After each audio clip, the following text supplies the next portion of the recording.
Lads, I have made a graven mistake. I have made a huge blunder. My blunder is this. Sometimes drinking coffee takes too long. And so I have these like little pills. You can just kind of take some caffeine pills and meant to just kind of enhance your awareness and send you on your way. I don't know what happened this morning, but like I don't think my brain had turned on fully. In my mind, for whatever reason, a cup of coffee, like a kind of your standard cup of coffee, I thought was like 300 milligrams. It's more like 1. So I woke up in the morning and I was like doing stuff for like an hour and just nothing was getting done. I was like, man, I need me some coffee. So I went to my coffee maker and it was out. So then I went to my stash of peels that I normally use a little later in the day. I just pop one if I need a little extra energy to keep moving. And I was like, all right, each one of these is 100 milligrams. I gotta pound 3. So I pounded 3 of them and holy crap was I just bouncing off the walls. I don't think I've ever been so energetic and productive, but also just insane at the same time. I'm still kind of in there. I feel it kind of coming down a little bit, but that was mad. I've never done that before. Am I gonna die? I might die from caffeine poisoning. I don't know if that's a thing or an overdose. My heart will explode. I don't know. Oh my God, I almost died. No. I almost died. That was so scary. Thank you. It's okay. I don't really care because I feel really good. Everyone's listening to this like, oh my God, that kid's gonna kill himself. Yeah, probably. I am gonna die. I'm gonna die. I'm gonna fucking die. Do I care? No. Because we've got the Beanie of Justice here and we're about to do some stuff. It's me, my man bun, and my farmer's tan. And we're here for the YouTube. Hello. Oh, I forgot my intro. Hello, friends. My name's Anthony. Some people call me Twan. I'm a multi-instrumentalist, mixing engineer, and a singer, and I'm here to react to songs on YouTube and analyze it. Yeah. Here we go. We're doing El Beanie of Justice right now. We've got Gloryhammer, Keeper of the Celestial Flame. Oh. This could just be the caffeine talking, but I'm gonna do this one. But I have a caveat, 2 caveats. Number 1, I've heard the song 1,000 times.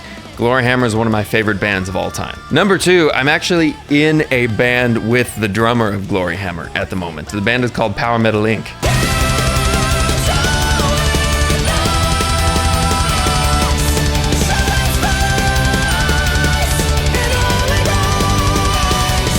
So, am I biased? Yeah.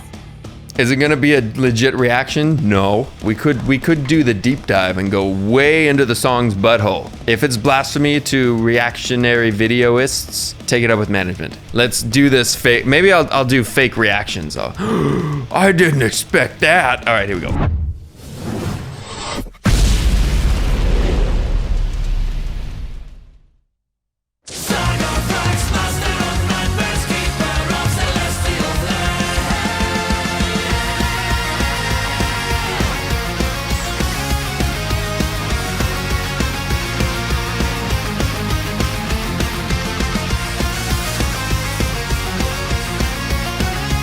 I've always really liked this animation style, and this video particularly is really fun.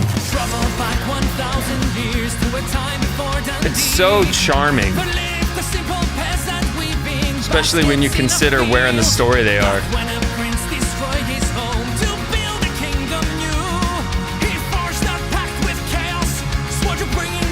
Look how good that looks.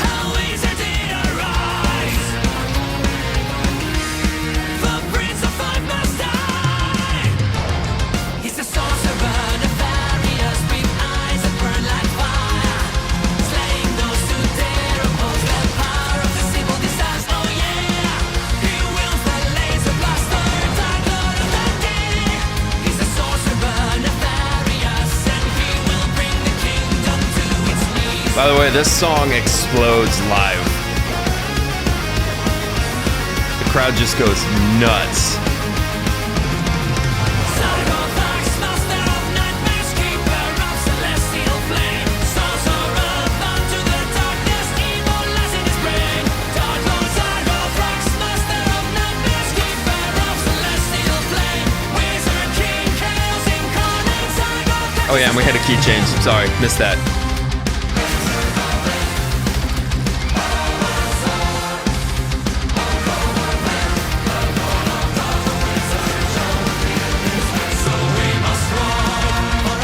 Can we talk about the interesting song structure too?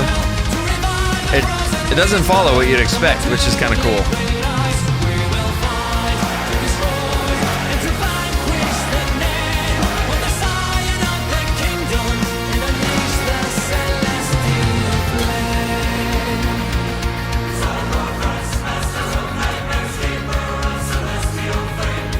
Uh-oh.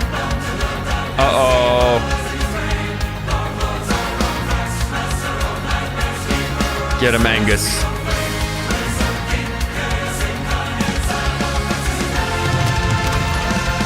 He's the sorcerer, nefarious, with eyes that burn like fire.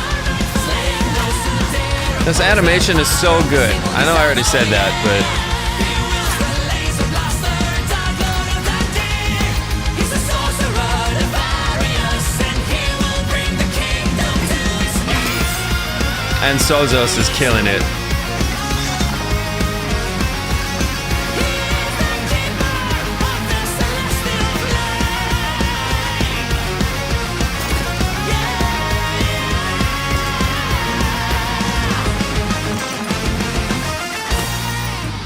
Nice. That's a good song, man. I never get tired of it. Never get tired of learning about the origins of the evil Lord Zargothrax, you know? This is always fun too. They like some like, how do you call this? Synthwave? Yeah.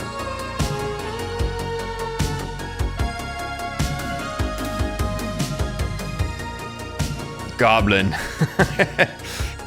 Nice job, Zach. Did a good job on Goblin. All right. Oh, man. Yeah, always so much fun. I love Gloryhammer. For, like, obviously, the musicianship and the good songs and all that stuff is obviously good. But what I really like them for is that they just completely own what they're doing. And what they're doing is very interesting because it's one continuous story that's freaking insane. By the way, if you do not know, like, kind of the story of Gloryhammer, it's really wild, and they all own it. You know, they own it so hard. They have cracked the code to how to develop a brand beyond what like a normal band would do, which is really, really cool. Like normally with a band, you either, you know the band and you know the individual people, and it's, you know, it's just kind of like Dream Theater, for instance. You've got Dream Theater, and then you've got John Petrucci, or you've got Jordan Rudess, or all the guys, right? They're kind of like their own thing, and they're part of the collective.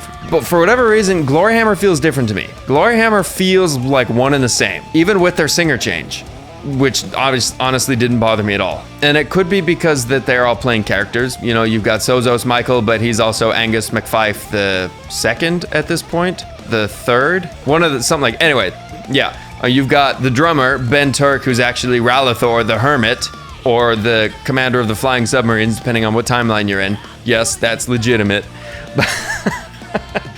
But anyway, the point that I'm trying to make is it's really interesting that Gloryhammer's kind of cracked this code of they're like a different type of band, and it's bands like this, or like Windrose, or Brothers of Metal, guys like that who like completely become the characters and they become the gimmick, for lack of a better term. And when a band like that, or when any people that are doing something like this, when they own it that hard, you just can't help but love it. It's just awesome. So let's break this down, right? This video is cool for a ton of reasons. Like I said, I really, really like the anime style. I really like how it looks and how it goes from this happy, kind of pretty green landscape thing to just like evil, and now here are all of the heroes of the story, and now they're gonna fight. Because a lot of times battles, like fighting where there's quick movements, that stuff doesn't happen when you're doing animation like this. Number one, because of a limited budget, and like animating stuff like that is hard. It's hard to do, and it takes lots of time.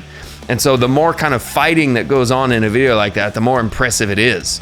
Because like I said, that stuff is really hard to do and super time consuming. So it was really cool that we had lots of really fun fight scenes and cool stuff. And we got to see depictions of the Hootsman, who is the bass player. and Ralathor the Hermit, who is the drummer, and Sir Prolesius, the guitar player, and of course Angus, the singer. Forgot about the evil Lord Zargothrax, who is the piano player.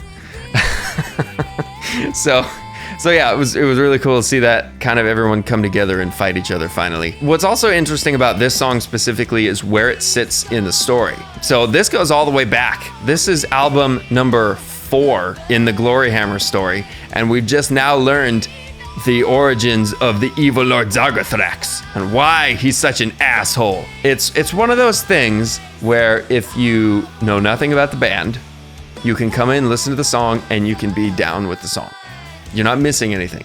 But if you know the story and you're familiar with what's going on, there's like some extra layers of coolness and extra layers of enjoyment as like kind of a reward for investing your time into the band and learning what they do. My bands try and do the same thing. Not to say that we're ripping off anybody, but my prog band, Sweet Clarity, kind of does the same thing. We have our 3rd album coming out, which is part 3 in a big long story that we've got. And it's kind of the same deal.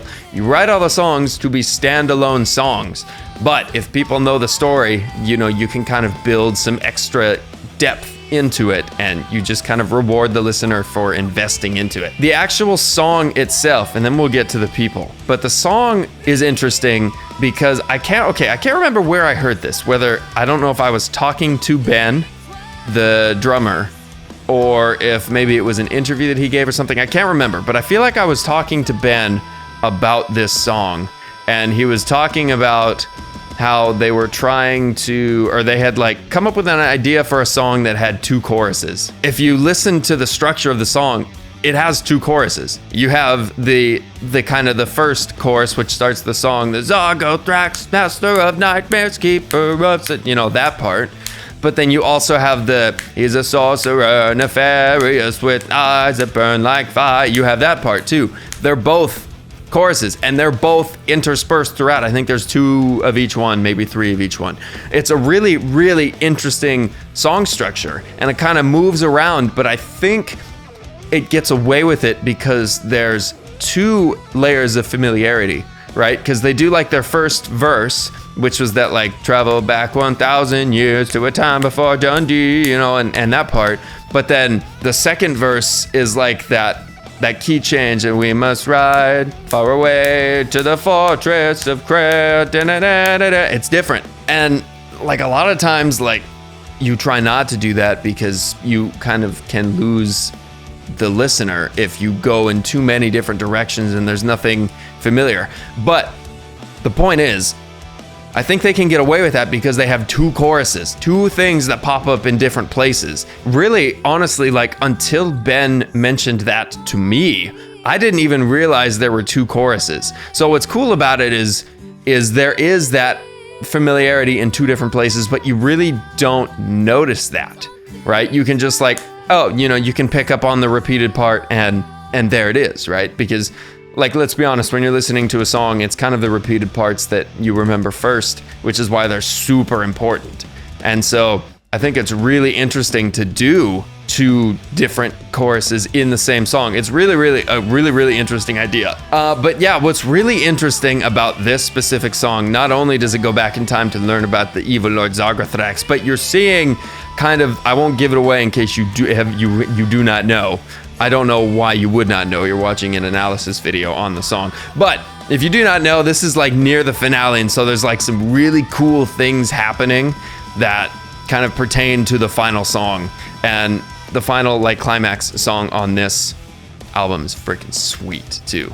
So anyway, if I've gushed enough about the song and the story and everything, I'm a giant nerd. I love that stuff. I love when you know, there's layers on layers of things going on. Super, super fun. So first, we got to touch on the orchestration. I love Gloryhammer's orchestration. And because of that, I love Ben Turk, because he, believe it or not, the drummer of the band is the guy who does all this stuff. I know. But it's really, that dude, let me tell you, that dude thinks about music in a different way from the rest of us. He has, I've spoken to him a couple times about like songwriting with the band that we're in. Normally how it goes is because he's, you know, in his big famous band, he's too busy to help write for us, which is fine. Not a knock. it's, you know, it's part of it. So me or some of the other members of the band will write stuff, and we'll kind of come together and we'll write stuff, and then we'll present it to Mr. Turk, and he'll listen to it and he'll just be like, that's cool, don't like that, that's fine, don't like that, why, you know, and he hears things that none of us even considered listening to, if that makes sense. And he's not an asshole, okay? I'll caveat it with that. He's a very intelligent man who hears things differently from the rest of us, and he'll just point it out, okay? He's not being an asshole about it, just, yeah. I'm trying to remember exactly what he was talking about. There was such a small thing that he brought up, and it was one of our songs. It had a chorus that was a pretty simple kind of chord progression, and the lyrics over the top were talking about living your life in the way that you want to live it. It was pretty, you know, kind of upbeat and like, I'm going to win, let's go, you know, that kind of thing. And he's like, this is very cool, but the chords in the chords in the back, I can't do a British accent, but the chords in the back sound too dark. They don't make sense. They clash with each other. And I was like, what? Are you? And then when you listen back, you go like, wait, those chords are kind of sad. I didn't even pick up on that. Or the other thing that he picked up on was when the other guy in our band, Vitor, he's a Brazilian lad, and he did the orchestra for the album. When Ben was listening to it, he was like, this is really good, but why are there so many tubular bells? And you go back and listen, and like every, I don't know, 30 seconds or something, there's like one of those tubular bells that goes off, and I thought it was sick.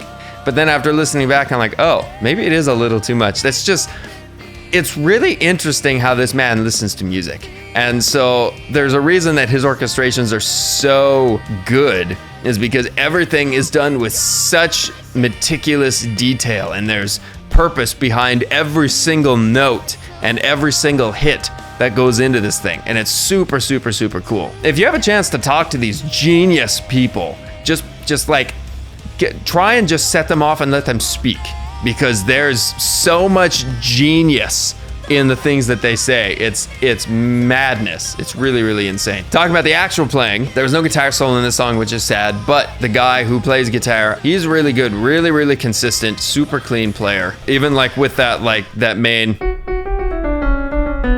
you know, whatever that main kind of synth line was, even that was just like, oh, that's nice. You know, it was nice and smooth, and it was good. Bass chugging away, the drums kind of chugging away, you know, they're just kind of doing their thing. And then Mr. Sozos Michaels man, Mr. Angus McFife II, that dude's got some pipes, man. I had heard about him long before Gloryhammer when he did Hellion Prime. That dude has crazy voice, crazy consistent range, crazy consistent technique, and a really powerful range. That's what I was getting at.